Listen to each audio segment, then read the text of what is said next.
Kenalkan, aku Sarah.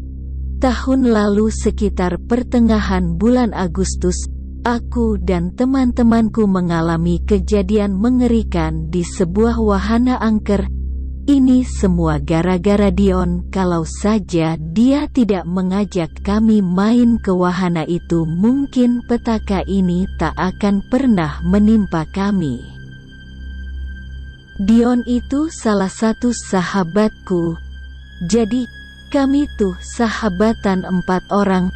Aku, Dion, Randy, dia pacarku, dan satu lagi si Arin. Persahabatan kami sudah terjalin dari sejak lama. Di suatu siang, kami berempat sedang kumpul di kantin. Awalnya obrolan kami membahas dosen killer yang suka mengusir mahasiswa dari kelas. Tiba-tiba topik obrolan kami beralih membahas wahana malam. Kata Dion, di dekat sini ada wahana malam yang seru banget. Pokoknya kalian gak akan kecewa. Ayolah kita ke sana, kata Dion. Ekspresi wajahnya penuh semangat. Emang wahananya daerah mana sih? Tanya Randy penasaran. Di dekat Cisetu. Nih, kalian lihat. Dion menunjukkan foto di smartphone-nya. Kami semua mendekat ke layar itu. Kayaknya seru juga sih, kataku. Ya udah ke sana aja kita. Arin adalah orang pertama yang menyetujui ajakan Dion. Percaya sama gua, kita pasti have fun di sana, ujar Dion. Dia lalu meminum jus jeruknya. Ya udah kapan? Tanya Randy. Nanti malam aja gimana? Pada punya waktu luang kan? Dion tanya balik. Boleh-boleh, Arin langsung setuju saja.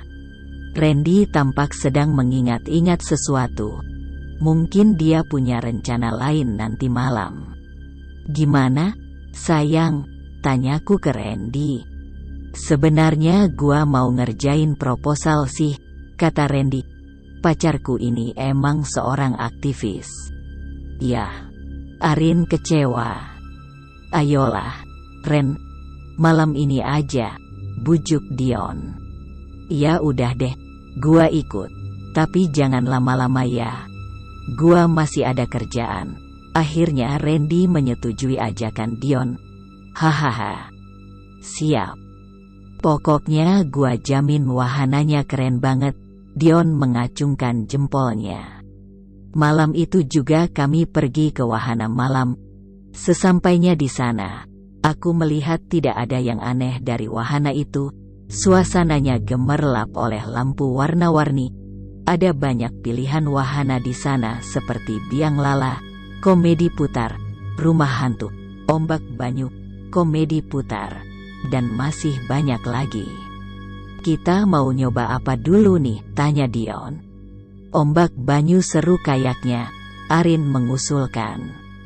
Kami semua setuju saja dan langsung menuju wahana ombak banyu. Jujur, sebenarnya aku takut naik wahana itu karena menurutku wahana ombak banyu itu membahayakan. Untung saja ada Randy. Nanti aku bisa pegangan ke tangannya. Kebetulan saat itu tidak banyak orang yang naik ombak banyu. Aku duduk di samping Randy sementara Dion dan Arin duduk di seberangku. Ombak banyu pun mulai berputar-putar perlahan dan semakin lama putarannya semakin kencang. Aku berteriak ketakutan sambil memejamkan mata. Randy malah ketawa-ketawa. Tampaknya dia senang kalau melihatku ketakutan. Sesekali ku buka mata dan saat itulah kulihat ada seorang perempuan yang duduk di samping kiri si Arin. Padahal aku ingat betul kalau tadi tidak ada siapa-siapa di sana. Sejenak ku perhatikan wanita itu. Dia tertawa-tawa seperti sedang menikmati wahana. Selang beberapa saat putaran ombak banyu melambat dan berhenti seketika. Anehnya wanita yang tadi duduk di samping Arin tiba-tiba hilang begitu saja. Rin, gua tadi lihat ada orang yang duduk di samping elu, kataku setelah kami semua turun dari wahana. Ya si Dion kan, jawab Arin santai. Bukan Dion, itu cewek kok. Hahaha, lu mau nakut-nakutin gua di tempat ramai kayak gini? Arin malah tertawa. Mungkin kamu salah lihat sayang. Randy merangkul pundakku. Ya udah yuk naik yang lain lagi, ajak Dion. Dia kayaknya tidak peduli dengan apa yang kulihat barusan. Rumah hantu, seru kayaknya. Lagi-lagi Arin mengusulkan. Iya kayaknya seru nih. Masuknya berdua-berdua ya, usul Randy. Iyalah. Lagian aku nggak mau kalau harus sendirian, kataku sambil melirik manja ke wajah Randy. Iya, sayang. Aku nggak akan biarin kamu sendiri kok, Randy mengelus kepalaku. Dih, bucin mulu kalian nih, kata Arin. Biarin ajarin, udah syukur mereka jadian. Bayangin mereka udah sama-sama suka dari semester 1 dan baru minggu kemarin si Randy berani nyatain cinta. Dion menimpali sambil tertawa cekikikan. Ya udah yuk, aja Dion. Dion dan Arin masuk duluan. Sementara aku dan Randy menunggu di depan pintu rumah hantu. Selang beberapa saat, petugas yang jaga rumah hantu pun menyuruh kami masuk. Aku benar-benar tegang. Ku pegang erat lengan kanan pacarku. Tenang saja, hantunya cuma bohongan kok, Randy tersenyum. Suasana di dalam sangat remang. Di sebelah kananku ada burung hantu yang sedang bertengger. Dia memperhatikan kami yang melintas di hadapannya. Rumah hantu itu sangat menyeramkan. Ada pocong, kuntilanak, genderuwo dan juga Dracula. Aku tak sanggup menyaksikan hantu-hantu itu dan sesekali sembunyi di pelukan Randy. Lain halnya dengan pacarku itu. Bukannya takut, dia malah ketawa-ketawa. Tak lama kemudian kami pun keluar dari rumah hantu itu. Di halaman belakang, kulihat Dion sedang berbicara dengan seorang petugas bertubuh kurus. Dio tampak panik. Kenapa, Dion? Tanya Randy. Arin kenapa? Tanyaku dengan nada tinggi. Arin hilang, ujar Dion. Dia sangat ketakutan. Keringat membasahi wajahnya seperti orang yang baru saja dikejar-kejar setan. Tadi saya sama teman saya masuk ke rumah hantu ini, Pak. Pas kami di dalam, tiba-tiba dia hilang gitu aja. Jelas Dion? Petugas itu lalu berbicara melalui HT monitor. Tolong jangan dulu ada yang masuk ke rumah hantu. Kita mau cari orang hilang. Hah? Hilang? Iya, Pak. Siap, kata seseorang melalui HT. Kami pun masuk kembali ke rumah hantu itu. Tapi anehnya kami tidak menemukan Arin di sana. Malam itu juga kami langsung lapor polisi. Rumah hantu itu pun dibongkar. Tapi tetap saja si Arin tidak ditemukan. Kemana dia?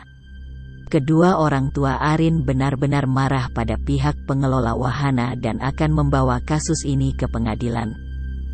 Semua cara sudah dilakukan untuk menemukan Arin. Kami bahkan sudah minta tolong ke orang pintar. Takutnya Arin diculik sama jin. Sayangnya dukun itu juga tidak mampu menemukan Arin. Ini benar-benar tidak masuk akal. 1 minggu setelah Arin hilang, wahana itu benar-benar ditutup. Kabar hilangnya Arin menyebar luas, bahkan diberitakan oleh media nasional. Aku masih penasaran ada apa dengan wahana itu. Apakah memang wahana itu angker? Mungkinkah hilangnya Arin ada kaitannya dengan wanita misterius yang duduk di atas ombak banyu? Kuraih telepon genggamku lalu menghubungi Randy. Ren. Iya, sayang. Suara Randy terdengar lemas sekali. Kamu lagi di mana? Tanyaku. Lagi di rumah nih. Aku masih penasaran sama wahana itu. Antar aku ke sana yuk, ajakku. Mau ngapain? Tanya Randy lagi. Nyari Arin. Kita kan udah cari berhari-hari di sana tetap nggak ada. Jelas Randy. Aku punya firasat kalau Arin masih ada di wahana itu, kataku. Randy terdiam sejenak. Sekarang, tanyanya. Iya, Ren. Ya sudah aku jemput sekarang ya. Malam itu sekitar jam 9 kami pun pergi ke wahana tempat Arin hilang. Tampak dari luar, wahana itu masih disegel garis polisi. Gerbangnya ternyata dikunci. Kami tidak bisa masuk ke dalam wahana itu. Sarah. Randy memanggilku. Dia memang sedang mencari celah untuk bisa masuk ke dalam wahana. Aku sebenarnya heran, kenapa tidak ada penjaga sama sekali di wahana ini. Seperti dibiarkan terbengkalai begitu saja. Kami menyusuri setiap wahana yang ada di sana, tapi tidak ketemukan hal aneh. Dan beberapa saat kemudian, kami mendengar sayup-sayup ada yang meminta tolong. Aku sangat kenal itu suaranya si Arin. Kamu dengar itu? Tanyaku ke Randy. Iya itu suara Arin. Dari arah sana. Randy menunjuk komedi putar. Kami buru-buru menghampiri komedi putar itu. Namun, tak ada siapa-siapa di sana. Kalian cari siapa? Entah dari mana datangnya. Tiba-tiba ada seorang lelaki paruh baya berdiri di belakang kami. Kami lagi cari teman kami yang hilang di wahana ini, Pak, jawab Randy. Bapak siapa kok bisa ada di sini? Tanyaku. Saya memang tinggal di sini, jawab lelaki itu. Aku semakin bingung. Maksudnya apa? Ini kan wahana yang sudah ditutup. Kenapa dia bisa tinggal di sini? Pulanglah. Teman kalian tidak akan bisa kembali, ujar lelaki itu. Apa yang terjadi dengan teman kami, Pak? Tanya Randy. Lelaki itu malah menunduk. Dia mengembuskan napas berat. Ada hal yang dilanggarnya, kata lelaki misterius itu. Apa? Tanyaku. Sebelum lelaki itu menjawab, kami mendengar kembali teriakan Arin. Kini suaranya terdengar sangat jelas. Kami pun segera menoleh ke belakang. Arin. Suara itu menggema, tapi tanpa wujud. Dan saat kami membalikkan badan, lelaki misterius itu hilang begitu saja. Kemana dia? Kayaknya kita pulang aja deh, saran Randy. Aku masih penarasan. Ren, ada yang gak beres sama wahana ini.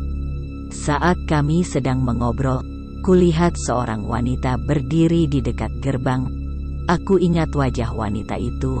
Dia wanita misterius yang pernah duduk di samping Arin saat naik wahana ombak banyu. Wanita itu masih berdiri di depan gerbang. Dia menatap kami dengan ekspresi datar. Perlahan dan dengan hati-hati aku menghampiri wanita itu, sementara Randy mengikutiku dari belakang. Itu siapa? Tanya Randy berbisik-bisik. Itu wanita yang pernah kulihat pas kita naik ombak banyu, jawabku pelan. Kami semakin mendekat ke arah wanita itu. Dia tidak bergerak sama sekali. Dia masih berdiri di sana. Kamu siapa? Tanyaku. Namun dia tetap diam. Mendingan kita pulang aja yuk, bujuk Randy. Mungkin dia mulai curiga kalau yang berdiri di hadapan kami itu bukanlah manusia. 10 tahun lalu, 20 orang mati di sini, teriak wanita itu secara tiba-tiba. Teriakan itu sangat keras. Aku belum pernah mendengar teriakan sekencang itu. Kedua telingaku sakit. Sambil terpejam, ku tutup telingaku dengan tangan. Aku dan Randy meringis kesakitan. Randy pun buru-buru menarik lenganku. Dia membawaku keluar dari kawasan wahana itu. Dari kejadian semalam, aku mendapat sebuah petunjuk.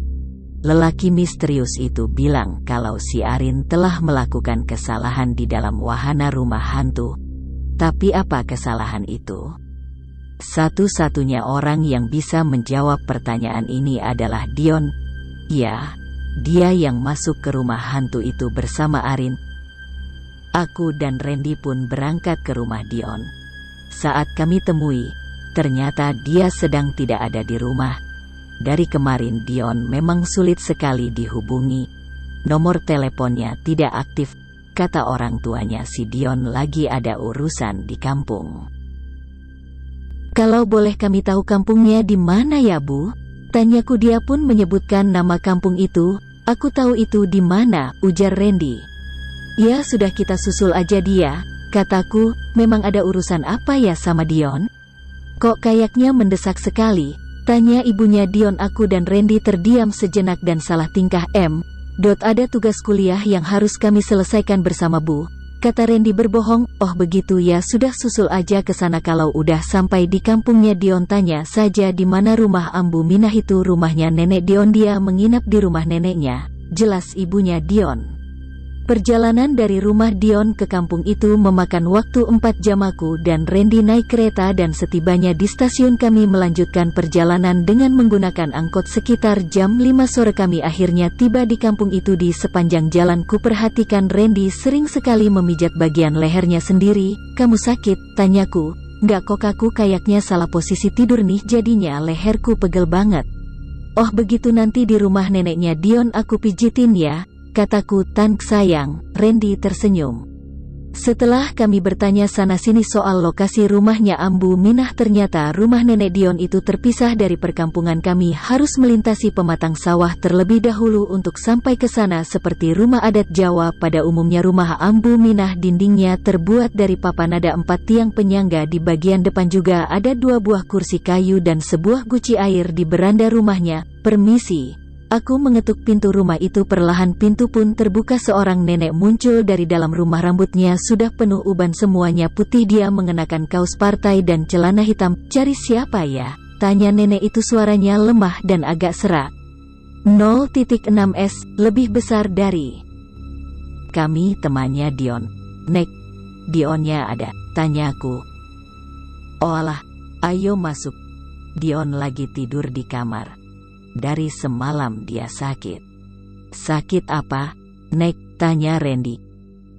Badannya bentol-bentol, kata Ambu Minah.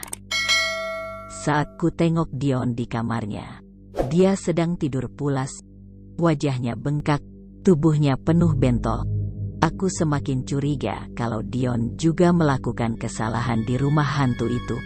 Penyakitnya aneh sekali dan tidak wajar. Sampai malam tiba, Dion tidak kunjung bangun. Dia tidur dengan sangat nyenyak. Aku tak tega kalau harus membangunkannya. Kami akhirnya menginap di rumah Ambu Minah. Kebetulan dia sangat baik dan mengizinkan kami untuk menginap di rumahnya. Ambu Minah memang hanya tinggal sendirian di rumah itu. Suaminya sudah lama meninggal. Kata Ambu Minah, dia senang kalau ada orang yang bertamu ke rumahnya. Apalagi kalau sampai menginap. Aku tidur di kamar dekat dapur, sedangkan Randy tidur di kamar yang bersebelahan dengan kamarnya Dion. Tepat jam 12 malam, tiba-tiba aku terbangun. Ku dengar ada suara erangan seorang lelaki di luar. Pelan-pelan ku intip dari balik pintu kamarku. Ternyata erangan itu berasal dari kamar Randy. Kenapa dia?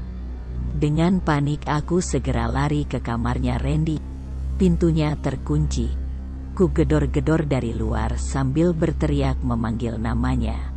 Tapi Randy tidak mau membukakan pintu. Mendengar kegaduhan itu, Ambu Minah pun muncul dari dalam kamarnya. Dia juga panik dan langsung menanyakan apa yang sedang terjadi. Ada apa? Tanya Ambu Minah dengan panik. Randy kayak teriak kesakitan. Gimana ini, Embu? Tanyaku. Aku berusaha mendobrak pintu itu, namun tidak bisa. Dengan tergopoh-gopoh, Ambu Minah pergi ke dapur. Nak, pakai ini, kata Ambu Minah. Aku segera menghampirinya ke dapur. Dia menyerahkan linggis kepadaku. Tanpa ancang-ancang lagi kucongkel pintu itu menggunakan linggis. Aku sempat kesulitan mendobraknya, tapi akhirnya pintu itu berhasil kudobrak. Di hadapanku, tampak Randy sedang berdiri sambil mengamuk kesakitan. Ia memegangi leher. Kedua matanya masih terpejam. Sepertinya Randy tak sadarkan diri. Dan yang membuatku terkejut, ada wanita berwajah pucat yang duduk di atas pundaknya Randy. Dia adalah wanita misterius yang pernah kulihat di wahana malam itu. Ambu Minah menarik lenganku. Dia juga tampak ketakutan melihat penampakan wanita itu. Dia pun pergi ke kamarnya dan kembali dengan membawa sebuah jimat. Jimat itu berbentuk seperti patung manusia, namun ukurannya kecil, hanya segenggaman tangan. Ambu Minah melemparkan jimatnya ke arah Randy. Seketika makhluk gaib di atas pundak Randy hilang begitu saja. Randy pun tersadar, napasnya terengah-engah. Aku menghampiri Randy lalu memeluknya dengan erat sambil menangis sesenggukan. "Kamu baik-baik aja kan?" tanyaku. "Iya, sayang, aku baik-baik aja." Kami lalu mendatangi kamar Dion untuk memeriksa keadaannya. Kulihat dia sedang duduk di atas tempat tidurnya sambil menunduk. Kini wajahnya sudah tidak berbentuk. Bentolan kecil itu malah menjadi benjolan besar berwarna merah mau meledak. "Astagfirullah," gumam Randy. "Bagaimana ini, Embu?" tanyaku pada Ambu Minah. "Sepertinya ada makhluk gaib yang mengikuti kalian. Sebenarnya apa yang telah kalian perbuat?" tanya Ambu Minah. "Sepertinya ada makhluk gaib yang mengikuti kalian. Sebenarnya apa yang telah kalian perbuat?" tanya Ambu Minah. "Kami tidak tahu, Embu. Hanya Dion satu-satunya orang yang tahu jawaban itu. Dia masuk ke rumah hantu bersama Arin. Si Arin juga udah lama hilang," jawab Randy. Tak lama berselang, Dion perlahan berdiri. Kepalanya masih tertunduk seperti ada yang sedang mengendalikan tubuhnya. "Dion?" Randy menghampirinya sambil mengguncangkan bahu Dion. "Dion, sadar, Dion," kata Randy. Tapi Dion tetap diam saja.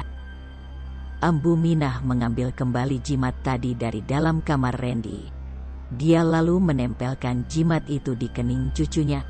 Dion pun lunglai. Dia terkapar di atas lantai. Aku dan Randy menggotong tubuh Dion yang terasa sangat berat seperti ada yang menaiki tubuhnya Dion. Keesokan paginya, kondisi Dion semakin parah. Benjolan di wajahnya pecah satu persatu. Kulitnya terkelupas dan darah acak-acakan di atas bantal. Dion masih hidup, tapi tetap tak sadarkan diri. Randy menyarankan agar Dion dibawa ke rumah sakit, tapi Ambu Minah melarangnya. "Ini bukan penyakit biasa. Aku akan minta tolong ke orang sakti di kampung ini," ujar Ambu Minah. Randy dan Dion sudah mendapat teror dari makhluk gaib. Mungkin yang selanjutnya aku. Tapi apa sebenarnya salah kami? Kedua orang tua Dion akhirnya datang. Mereka sangat panik melihat keadaan anaknya yang seperti itu. Walau dilarang Ambu Minah, tapi kedua orang tuanya Dion tetap membawa anaknya ke rumah sakit. Aku dan Randy pun ikut ke rumah sakit. Sesampainya di rumah sakit, Dion masih tidak sadarkan diri. Penyakit yang diidapnya memang tak wajar. Seharusnya Dion dibawa ke dukun saja menurutku. Sepanjang perjalanan ke rumah sakit, bahkan sesampainya di sana, aku masih memikirkan wahana itu. Segera kurai smartphone dari dalam saku celanaku. Lalu kucari informasi seputar wahana malam di daerah Cisetu. Dari penelusuran, aku menemukan berbagai berita lawas dan sejarah kelam wahana itu. Pada tahun 2000, ada 10 orang mati di wahana ini akibat tertimpa komedi putar yang roboh. Wahana itu pun dikabarkan sempat ditutup 1 tahun, lalu dibuka kembali. Lalu, pada tahun 2003 insiden mengerikan terjadi lagi. Akibat insiden itu sebanyak 9 nyawa melayang. Mereka semua mati karena jatuh dari atas biang lala yang juga roboh.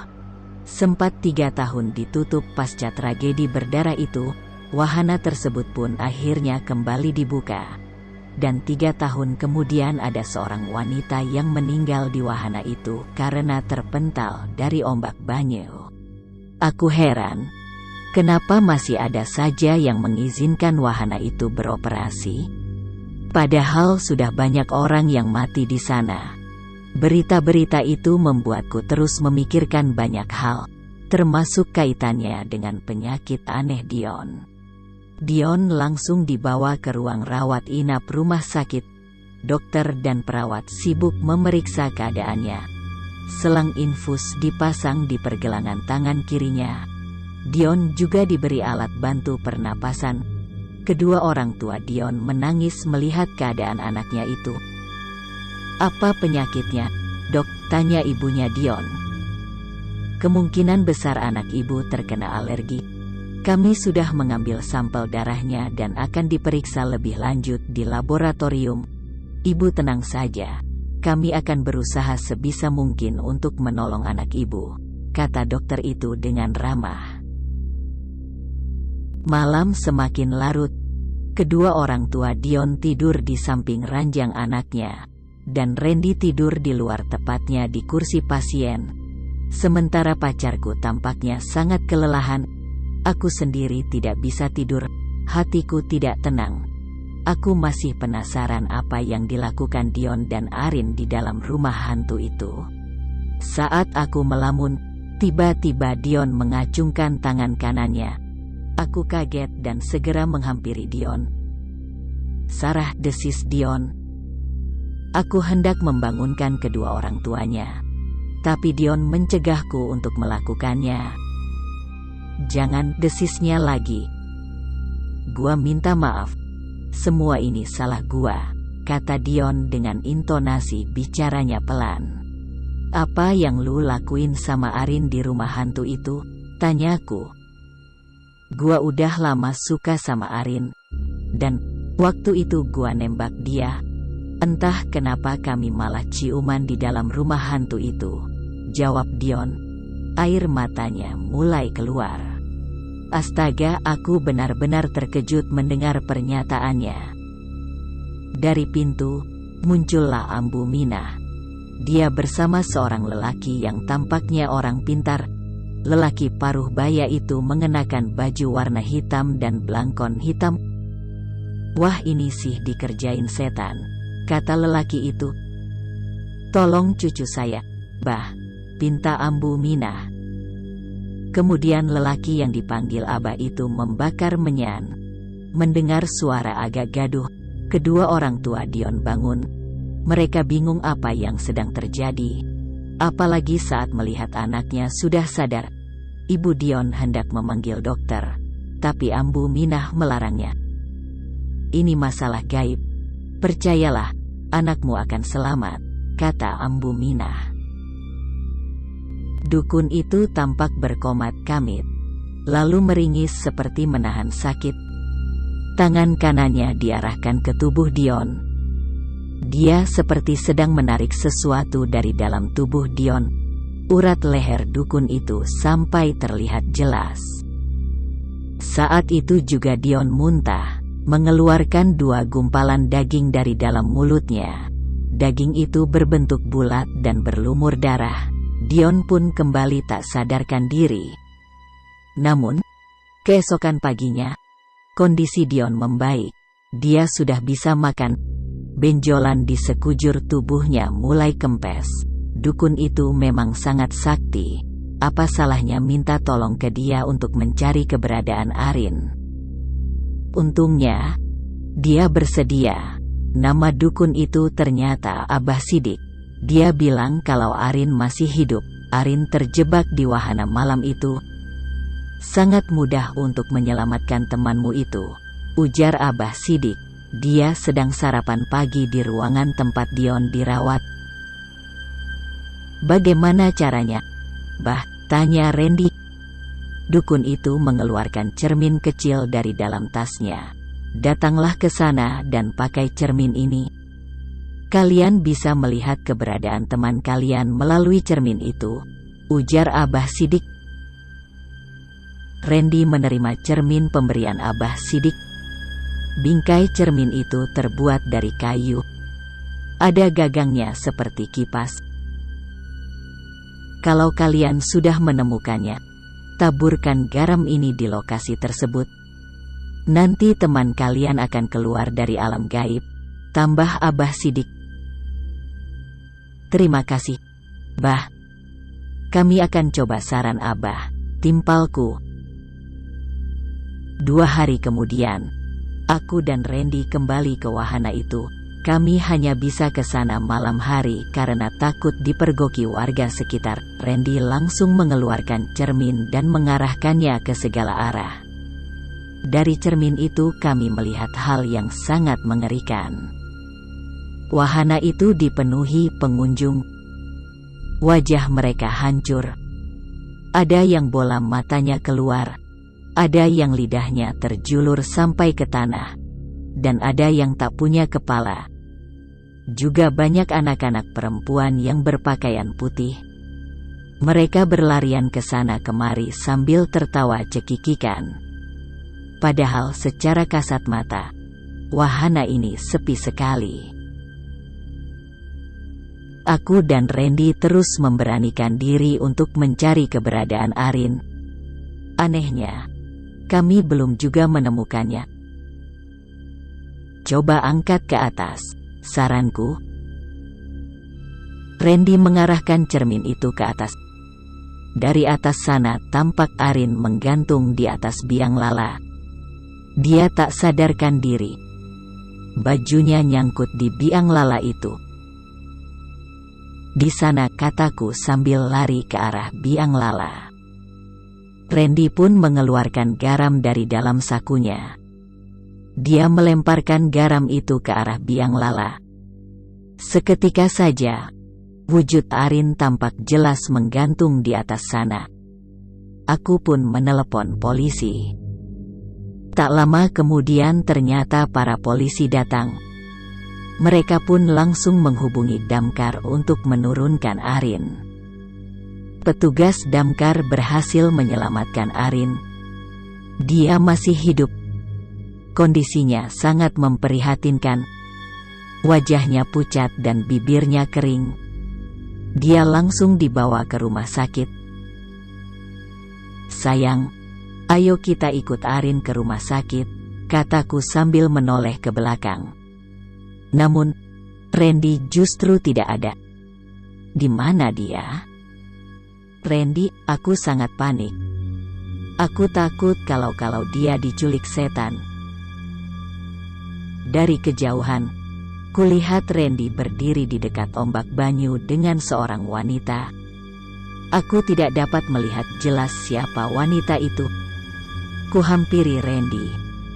Semakin dekat, wajah wanita itu semakin jelas.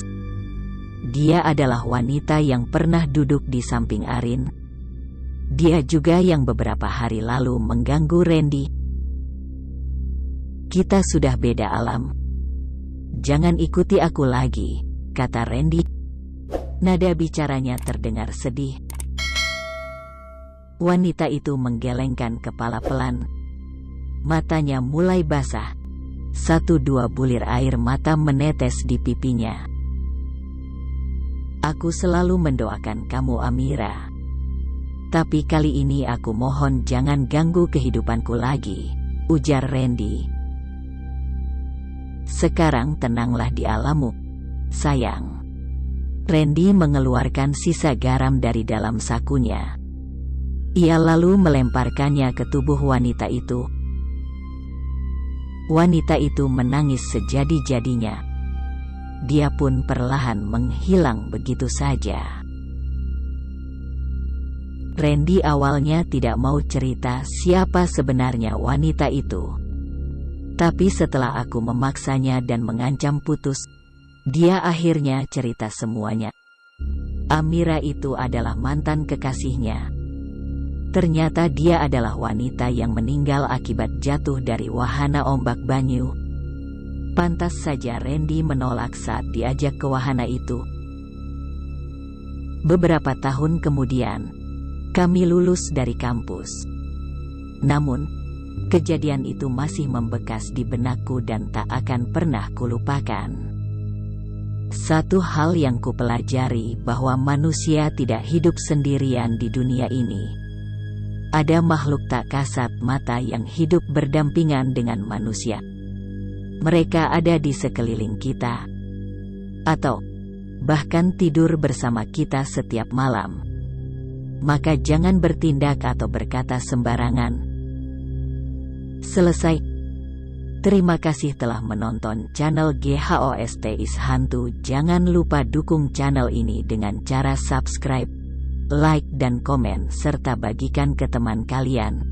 Sampai jumpa lagi di cerita berikutnya.